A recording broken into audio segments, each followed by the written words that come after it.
시청자 여러분, 우리 지역에 영국 최고 권위의 여행 가이드북인 러프 가이드 명소 선정, 프랑스 미슐랭 가이드의 한국 방문 추천 식당 지정, 그리고 한국의 100대 한식집에 선정된 식당이 있습니다. 이 주인은 30여 년 전 한식업을 시작으로 외식업만 20여 개의 상표 등록을 경험하고 2004년부터 상무점, 수안점, 우남점으로 지점을 확장하고 있는 황솔촌의 황인남 대표입니다. 안 해본 거 없이 다 했죠. 저도 어려서 일찍 시장에 가서 과일 띄어서 리어카에 싣고 다니면서 행상도 하고, 큰 그 보따리에 1,000원, 2,000원짜리 샴푸, 비누, 치약, 칫솔 담아가지고 완행버스 타고 다니면서 이게 또 판매하는 그런 굳은 일도 많이 했었습니다. 여러 종류의 다양한 경험을 통해서 아내와 함께 고생하면서 작은 종잣돈은 만들었었죠.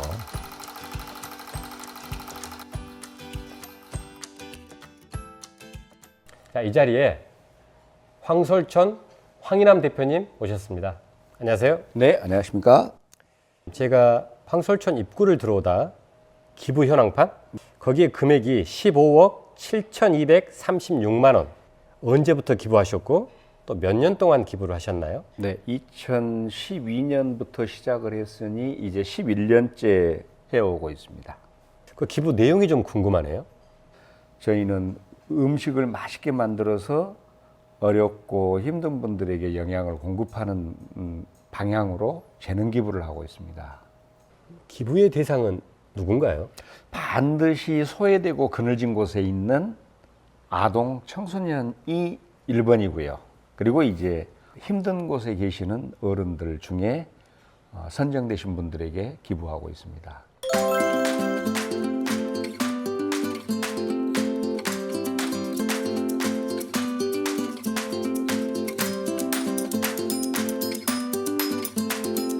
황솔촌의 음식에 대해서 여쭙겠습니다. 네, 황솔촌의 메뉴가 어떻게 분류가 되나요? 저희는 고기류, 냉면류, 식사류, 그리고 반찬과 쌈류 이렇게 나눠져 있습니다. 네, 황솔촌 고기 종류에 대해서 좀 네. 설명해 주시겠습니까? 예, 한번 보시죠. 네. 이 메뉴는 30년째 저희 황솔촌의 부동의 1위를 차지하고 있는 양념돼지갈비입니다. 그리고 이 메뉴는 이름은 군갈비인데, 손님이 오셔서 주문을 하자마자 주방 안에서 저희 직원들이 위생적으로 시작부터 끝까지 한 번에 구워서 나오는 군갈비이고요. 이 메뉴는 매운 소스를 사용해서 만든 매운갈비입니다. 그리고 이 메뉴는 마늘을 활용을 해서 만든 마늘갈비, 그리고 이 메뉴는 생돼지갈비인데요. 저희 식당에서 돼지갈비 중에서는 가장 고급 메뉴입니다. 그리고 저희 황솔촌에 있는 메뉴 중에 유일한 홍일점 소 갈비살입니다. 판매 비율이 어느 정도나 됩니까? 전체 갈비 메뉴 중에 돼지갈비의 판매 비율이 약 90%, 소갈비의 판매 비율이 약 10%를 차지하고 있습니다.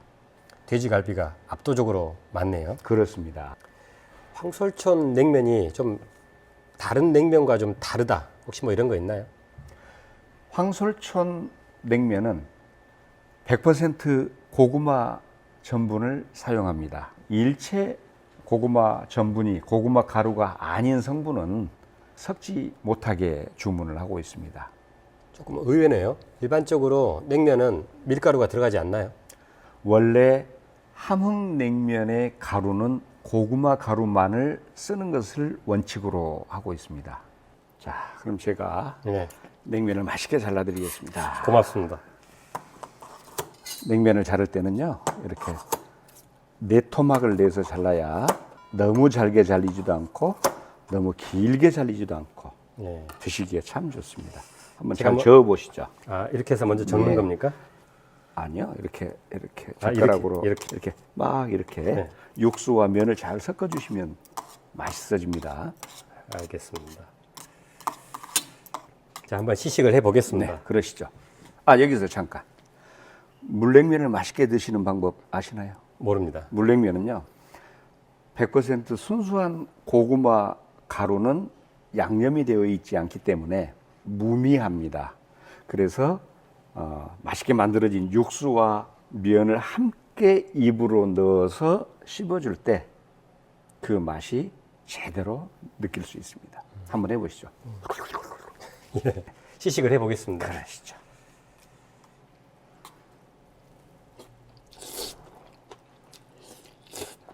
교수님, 그렇게 드시면 맛이 없고요.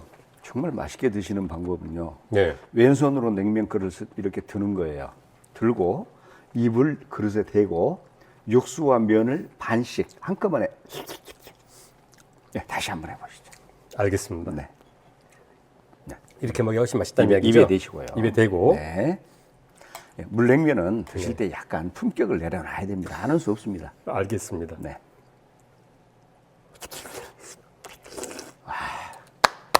역시 정말 맛있네요. 감사합니다. 아주 면이 부드럽습니다, 정말. 예. 그 다음에 옆에 있는 이 있어요. 네, 이것은 비빔냉면 양념장이고요. 물냉면의 면을 약간 건져서 육수를 뺀 다음 비빔냉면 양념장에 버물러서 먹으면 우리 짬짜면 먹는 것처럼 메뉴 하나 주문해서 두 가지 맛을 동시에 즐길 수 있는 방법이 되겠습니다. 아, 짬짜면. 네. 그러니까 비빔냉면과 물냉면을 다 먹고 싶은데 네. 이럴 때 이렇게 먹는 방법이 있다 이 그렇습니다. 말씀이시죠? 그렇습니다. 알겠습니다. 한번 도전해 보겠습니다. 네. 그러면 여기다 이걸 넣어야 됩니까? 여기다 이걸 넣어야 됩니까? 면을 건져서 약간 육수가 흘러내리도록 조금 기다리시죠. 잠시 기다렸다가 기다렸다가 조금 기다렸다가 네, 이제 넣으시죠. 그리고 면과 양념장이 잘 섞이도록 이렇게 많이 비비면 짜지요. 네, 그럼 어떻게 됩니까? 저녁에 물을 좀 많이 드실 것 같습니다. 네. 네, 적당히 비벼서 네. 네, 조금 짤 것 같은데요. 면을 조금 더 넣으시는 게 네, 좋습니다. 그렇게 짜지 않은데요. 네, 그렇게 해서 네. 좋습니다. 살살. 예. 자, 지금 한번 드셔보시죠.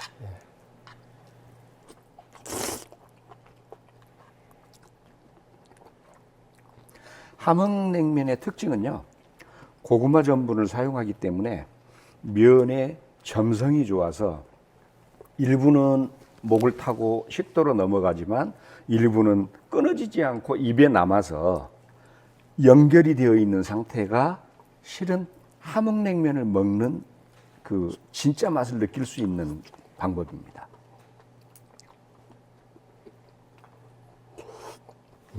참 맛있게 드시네요.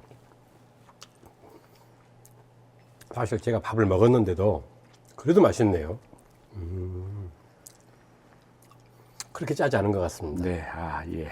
뭐 그다음에 뭐 또 다른 뭐 맛있게 먹는 방법 있나요? 여기에서 이제 한 번 더 같은 음식으로 더 맛있는, 더 맛있게 드시는 방법을 또 소개해 드린다면 본인이 드시던 것이니 비빔냉면 양념장을 물냉면에 일부 좀 섞어줘 보세요. 이걸 여기다가요? 네. 본인이 드시던 것이니 네. 괜찮습니다. 네, 알겠습니다. 뭐 다른 사람 드릴 일 없죠. 예, 이렇게 네.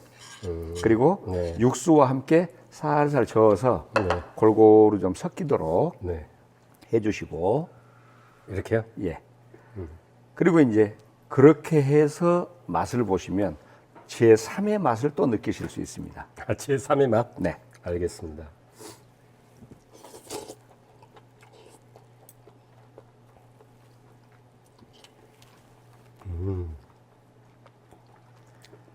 좀 다르네요. 그렇죠. 우리 외식 업계에서는 이걸 손반죽 냉면이라고 그러죠. 저희 식당은 저희가 고구마 가루를 직접 반죽을 해서 고객으로부터 주문을 받는 순간 즉시 냉면을 만들어내고 있습니다. 이게 함흥냉면 방식이라고 하셨습니까? 함흥냉면입니다. 황솔촌에 냉면만 먹으러 오는 사람들도 손님도 많이 계신가요? 많이 계시죠. 어, 예. 아무래도 여름? 이 음식이 냉면이 원래 겨울 음식인 거 아시나요? 아, 몰랐습니다. 원래 냉면은 동치미 국물을 사용을 해서 만드는 음식이기 때문에 겨울에 먹는 음식입니다. 그래서 조선왕조실록에도 임금이 사가에 나가서 먹었던 음식 맛을 잊지 못해 일부 몇 명의 수행비서를 거느리고 궁궐에 담을 넘는 장면이 기록이 되어 있습니다. 그래서 냉면은 원래 과거에는 겨울에 먹는 음식이었는데 이제 냉장, 냉동 시설이 발달을 하면서 현대에 와서는 여름에도 먹을 수 있게 되었죠. 저 국물만 한번 좀 마셔보겠습니다. 아, 그러시죠. 국물이라는 표현도 물론 아름다운 표현이지만 조금 더 품격 있게 냉면, 육수라고 표현해 주시면 감사하겠습니다. 알겠습니다. 냉면 육수. 네. 네. 냉면, 물냉면 육수는요, 절반은 소고기를 삶은 물과 동치미를 잘 삭힌 그 물을 반반씩 섞습니다. 그렇기 때문에 보통 물냉면은 육수라고 호칭을 하죠. 세 번째, 네. 식사료를 여쭙겠습니다. 네, 네. 예, 식사료는 어떤 게 있나요? 저희 식사는 역시 저희가 갈비 전문점이다 보니까 왕갈비탕, 그리고 애호박찌개, 그리고 후식 누룽지, 후식 애호박찌개, 그리고 점심시간에는 갈비정식이 있습니다. 그러니까 밥과 갈비가 섞여져 있는 거네요. 네, 그렇습니다. 네. 자, 그러면 네 번째. 네. 네 번째가 반찬류, 그다음에 쌈류. 쌈류. 네. 저희는 아무래도 육류를 드시는 고객분들의 건강을 생각을 해서 저쪽에 보시면 부엌이라고도 하고요. 또 셀프 코너 이렇게 해서 운영을 하는데 다양한 신선한 야채들을 많이 준비를 해놓고 있습니다. 대신에 처음 세팅에 모두 다 채워드리지 않고 본인이 원하시는 만큼 가져다 드실 수 있도록 하면 음식물 쓰레기도 줄일 수 있고 훨씬 환경 보호에도 도움이 많이 될 것으로 지금 예상하고 있습니다. 이제 크게 네 가지로 돼 있네요. 네. 첫 번째는 고기류. 고기류, 냉면류, 냉면류, 식사류, 반찬과 쌈류. 쌈류.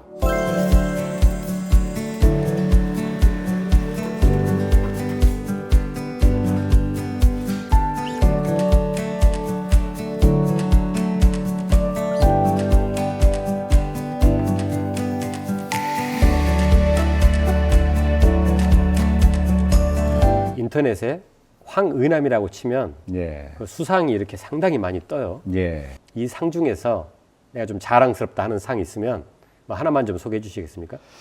제가 명예롭게 생각하는 것은 식약처의 위생 등급 매우 우수 별 3개를 받아서 그걸 계속 심사 때마다 유지하고 있다는 거. 그 상을 가장 마음속에 크게 생각하고 있습니다. 별이 3개? 네. 그럼 별 5개는 없습니까? 없습니다. 별 3개가 매우 우수, 별 2개는 우수, 별 1는 좋음. 별 3개가 가장 높은 그레이드입니다. 3단계로 돼 있군요. 네. 그런데 별 3개가 식당이 많지 않습니까? 작은 식당이나 큰 식당이나 같은 조건으로 심사를 하기 때문에 대형 식당이 그 50여 가지가 넘는 그 촘촘한 그물망을 피해서 선정되기는 보통 쉬운 일이 아닌데요. 저희 매장들은 전부 300평, 400평씩 되는 식당들이라 그 어려운 심사를 통과했다는 것 자체가 저는 자부심을 가지고 있습니다. 위생 등급이라는 게 어떤 것이 위생 등급인가요? 미국의 식품의약품안전처에서 기준 잡고 있는 해썹 기준으로 식자재가 이 외식업소에 들어오는 순간부터 전처리하는 과정, 조리하는 과정, 그리고 그게 고객에게 도착하는 과정, 그리고 고객이 그걸 드시고 마지막 처리하는 과정까지 정해놓은 위생 기준을 지키고 있느냐. 방금 햅석 기준? 네. 그게 뭡니까 그게? 위해 요소 중점 관리 방법이라고 미국 식품의약품안전처에서 정한 식중독으로부터 음식이 주는 위해 요소로부터 보호하기 위해 만든 것인데 잘 만들어져 있기 때문에 거의 전 세계가 사용하고 있습니다. 또 대표님께서 ESG 어떤 실천하고 계십니까? 전 세계가 환경을 보호하자는 외침에 저희 황솔촌도 부응하기 위해서 음식물 쓰레기 발효기를 설치를 해서 음식물 쓰레기를 줄이고 또 나머지는 사료화를 시키고요. 태양광을 설치를 해서 무공해 발전을 하여 이산화탄소 배출을 줄이고, 그리고 이제 작은 거지만 저희가 이번에 심혈을 기울여서 만든 제품입니다. 보통 음식을 사러 오신 분들에게 저희가 포장을 해드릴 때 일회용 포장지를 사용을 하는데, 이 가방은 보냉 기능이 있는 다회용 가방입니다. 스티로폴 박스나 불필요한 부직포 박스 같은 것들의 그 사용을 자제할 수 있어서 환경 보호에 상당히 기여를 하고 있습니다. 대표님 이력서에서 특이한 것이 상표 등록이 20여 개가 넘는다. 네. 그러면 그만큼 많은 식당업을 하셨다는 이야기인가요? 네. 네. 그럼 이제까지 주로 어떤 음식을 해오셨는지요? 갈비집도 하고요. 락바, 그리고 보쌈 전문점, 중식당, 이탈리안 레스토랑, 그런 식당들을 했었습니다. 그리고 또 육가공 공장, 반찬 공장까지 함께 했었죠. 총 몇 년 동안? 1993년부터 지금까지 했으니 30년 사이에 진행된 일입니다. 성공과 실패는 어느 정도 비중이 되나요? 여러 가지 식당 종류를 아까 말씀을 드렸지만, 그 중에 돼지갈비 전문점과 보쌈 전문점은 성공을 했고요. 나머지는 전부 망했습니다. 왜 망했나요? 교만했던 거죠. 하나 해서 잘 되니 나머지는 대충 해도 될 걸로 예상하고, 준비와 과정과 진행을 철저하게 하지 않았던 그런 그 교만함이 실패로 이끌었지 않나, 그렇게 반성을 하고 있습니다. 가장 후회가 되는 거. 제가 가장 후회되는 것은 중식당이나 레스토랑은 저와 맞지 않았던 건데, 또는 충분한 노력을 하지 않고 시작을 했던 것 때문에 실패를 하고 많은 손해를 봤었으나, 그로 인한 공부는 상당히 잘 됐었죠. 인생 공부를 톡톡히 하신 거네요. 그랬습니다. 제가 생각할 때는 한식, 중식, 양식을 함께 하는 사장님이 얼마나 될까? 많지 않을 것 같습니다만. 그게 아마 실패의 원인이었던 것 같아요. 그래서 한 우물을 조금 길게 깊게 팠어야 했지 않나. 한 분야의 전문가가 될 수 있도록 했더라면 지금보다 더 성공해 있지 않을까. 그러면 거꾸로 나 이건 잘했다. 제가 잘했다라고 생각하는 부분은, 성공할 수 있는 식당의 기본적인 1번 요소는 무엇일까라고 봤을 때, 저는 1번은 목, 장소, 부동산의 공부를 함께 해야 된다고 생각합니다. 부동산을 공부할 때 저는 실물 부동산을 공부를 했습니다. 그래서 제가 해야 할 식당들의 후보지를 물색을 하고, 또 그 후보지를 또 금융권의 도움을 받아서 저희 회사가 매입을 하고, 거기에 건물을 짓고 식당을 만들고, 그랬던 것들이 가능한 건 그동안에 한 20년 정도 부동산에 대해서 독학을 해온 그 좋은 결과라고 생각하고 있습니다. 식당을 운영을 하시는데 거기에 부동산을 해야 된다. 좀 납득하기가 좀 어려운 이야기인데요. 그럼 부동산을 부동산을 모르면 식당을 하면 안 되는 겁니까? 그렇게까지 해석하기에는 조금 좀 어렵고요. 제가 설명드리는 부동산은 그 목이 갖춰야 될 조건을 알고 시작하시라는 거죠. 영업을 하다가 독립을 한 직원과 조리만 하다가 독립을 한 직원이 비슷한 조건에서 독립을 해서 식당을 개업을 할 경우, 영업을 했던 직원이 성공할 확률이 더 높다는 것을 제가 그동안의 경험으로 느끼고 있었습니다. 그건 저희 전공도 마찬가지입니다. 어느 한 분야만 알면 더 이상 성장을 못 합니다. 그 인접 학문을 섭렵을 했었을 때 크게 성공할 수 있거든요. 네. 비슷한 거네요. 네. 대표님은 지금 지점을 3개나 갖고 계십니다. 네. 그것도 대형 매장으로. 네. 그러면 대표님이 원래 부자셨는지 저는 그게 좀 궁금합니다. 저는 저희 부모님에게 정말 건강한 몸을 물려받았습니다. 참 감사드리죠. 그러나 경제적으로는 저희 부모님에게는 받은 건 없고요. 아내와 제가 둘이 지금까지 처음부터 일궈왔습니다. 자본금이 없었다는 이야기인가요? 네. 그럼 어떻게 사업을 하셨습니까? 신뢰와 신용과 실력을 갖추고 좋은 아이템이 있으면 돈이 없이도 큰 사업을 할 수 있다. 자본금이 없는데 네.